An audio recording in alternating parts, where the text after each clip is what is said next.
नमस्कार। तस्वीरें आप देख रहे हैं अम्बाला ब्रेकिंग न्यूज़ पर और ये तस्वीरें हम आपको दिखा रहे हैं अम्बाला छावनी के एयरपोर्ट से, जहां पर पुलिस की प्रशासन की मॉक ड्रिल चल रही है। आप ये देख सकते हैं कि किस तरीके से फायर ब्रिगेड की जो गाड़ियां हैं ये फिलहाल एयरपोर्ट परिसर में आ रही हैं। यहाँ पर एम्बुलेंस जो है वो आप देख सकते हैं किस तरीके से आ रही हैं।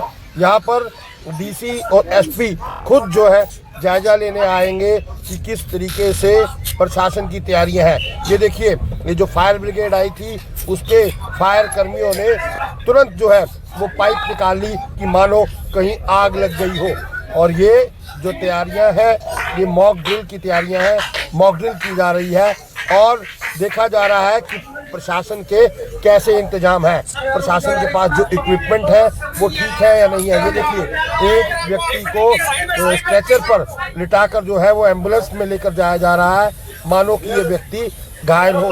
अगर युद्ध की स्थिति बनती है तो किस तरीके से घायलों को ले जाया जाएगा। तो कहीं ना कहीं ये सारी जो तैयारियां हैं इनको प्रशासन अच्छे से जांचना चाहता है कि प्रशासन की किस तरीके से तैयारियां हैं, जो कर्मचारी हैं वो कितने दुरुस्त हैं, इसके अलावा जो इक्विपमेंट है वो किस तरीके से तैयार है। क्योंकि अगर युद्ध की स्थिति बनती है तो सब कुछ जो है दुरुस्त होना बेहद ही जरूरी है। उसी को लेकर केंद्र सरकार के आदेश के बाद मॉक ड्रिल जो है वो की जा रही है। और आप ये देखिए किस तरीके से अब जो है फायर ब्रिगेड कर्मी पानी बरसा रहे हैं कि मानो आग लग गई हो।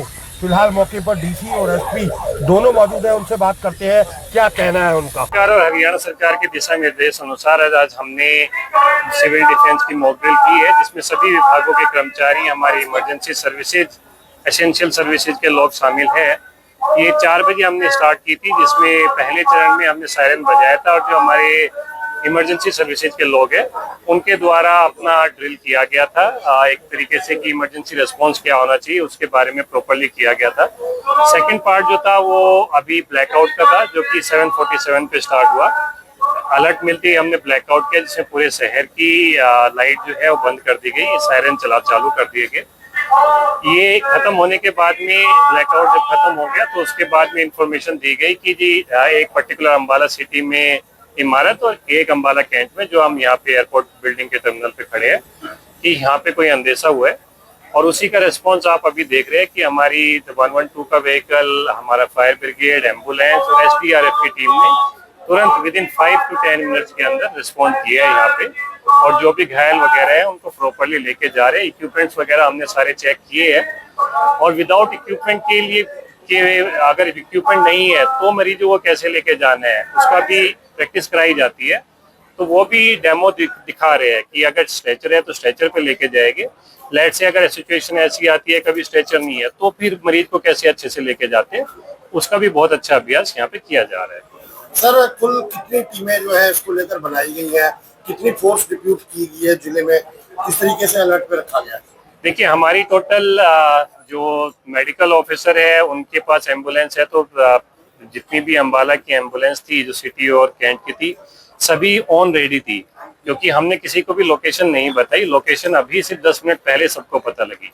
फायर ब्रिगेड की भी जितनी गाड़ियां थी सिटी कैंट की सब स्टैंड बाई पे थी। इसके पास में आना है जो भी सबसे नियरेस्ट है ऑफ कोर्स उसी ने रिस्पॉन्ड करना था। सिमिलरली 112 ऑफ कोर्स काफी अच्छे से ज्योग्राफिकली लोकेटेड होता है। एसडीआरएफ की टीम है जो अम्बाला सिटी में हेडक्वार्टर होती है, वहां से ये मूव होके आई थी। तो इमरजेंसी सर्विसेज की जो एंटायर मशीनरी थी वो स्टैंड बाई पे थी।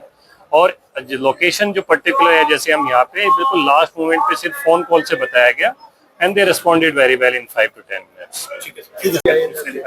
नहीं, देखिए, ये डिस्ट्रिक्ट कंट्रोलर के अंदर ये सारी एजेंसीज काम करती है। इसमें पुलिस का भी एक इमरजेंसी सर्विसेज के तौर पे महत्वपूर्ण कार्य होता है। तो हमारी जैसे डायल 112 की टीमें हैं, हमारी जो पीसीआर है, एसएचओज हैं, उनकी पीसीआर से सभी लोग अलर्ट मोड पे थे। इसके अलावा जो एसडीआरएफ की टीम होती है वो भी स्टेट डिजास्टर रिस्पांस फोर्स, जो भी कोई इमरजेंसी होती है, उसमें किसी बिल्डिंग में आग लगी है उसे रेस्क्यू करना या कोई स्ट्रक्चर है वो डैमेज हो जाती है उससे लोगों को निकालना, उस पर ट्रेंड होती है। उनको भी हमने अलर्ट किया हुआ था। होमगार्ड के जवान जो डीसी साहब के निर्देशन में और जो पुलिस डिपार्टमेंट में जो डिप्यूटेड थे उनको भी हमने एज ए वॉलंटियर्स यहाँ पे काम के लिए लगाया है। तो इस प्रकार से आज ये प्रिपेयर्डनेस देखने का एक हमारा तरीका था और हमने देखा कि आज जैसे यहाँ से विदिन 6 मिनट्स यहाँ से जो भी इंजर्ड थे उनको हॉस्पिटल तक पहुंचाया गया है। इसी तरह जो पुलिस की गाड़ियां उनको आने में 6 से 7 मिनट, केवल 6 से 7 मिनट लगे हैं। एसडीआरएफ की टीम है, उसको आने में 10 से 12 मिनट के अंदर यहाँ पे पहुंची है। तो इस प्रकार से हमारी सारी प्रिपेयर्डनेस है वो हमने चेक की है, और सारी जो एजेंसीज के अंदर जो एक बेहतर तालमेल होना चाहिए उसकी भी प्रैक्टिस की गई है। सायरन सिस्टम में उसको इफेक्टिवली यूज किया गया और ब्लैकआउट बड़ा सक्सेसफुल रहा। और इस तरह की जो ये ड्रिल है आगे के लिए भी हम लोग करते रहेंगे, ताकि ऐसी कोई सूचना हो, ऐसी कोई इवेंचुअलिटी हो तो उसके अंदर इफेक्टिव हमारा रिस्पॉन्स रहे। सर, जिस तरीके का माहौल है, क्या सुरक्षा की दृष्टि से पुलिस को भी खास निर्देश दिए गए हैं, कुछ टीमें गठित की गई हैं जो सेंसिटिव एरियाज हैं वहां पर चेकिंग के लिए? नहीं, देखिए हमारा जैसे अम्बाला कैंट एरिया है वो सेंसिटिव एरिया है। इसके अलावा भी हमारा जो इंटेलिजेंस नेटवर्क है हमने बिल्कुल सुदृढ़ किया हुआ है। आसपास के एरिया में जो बाहर के लोग आने जाने वाले होते हैं उन पर नजर रखी जा रही है। इसके अलावा जो लॉजेस है, पीजीज है, उनका भी हमने वेरिफिकेशन कराया है। और हमारी तरफ से जो सुरक्षा के नाकाबंदी के जो हमने विशेष प्रोग्राम एक जारी किया है ताकि कोई बाहर का लोगों का जो मूवमेंट हो कम से कम। Thank you.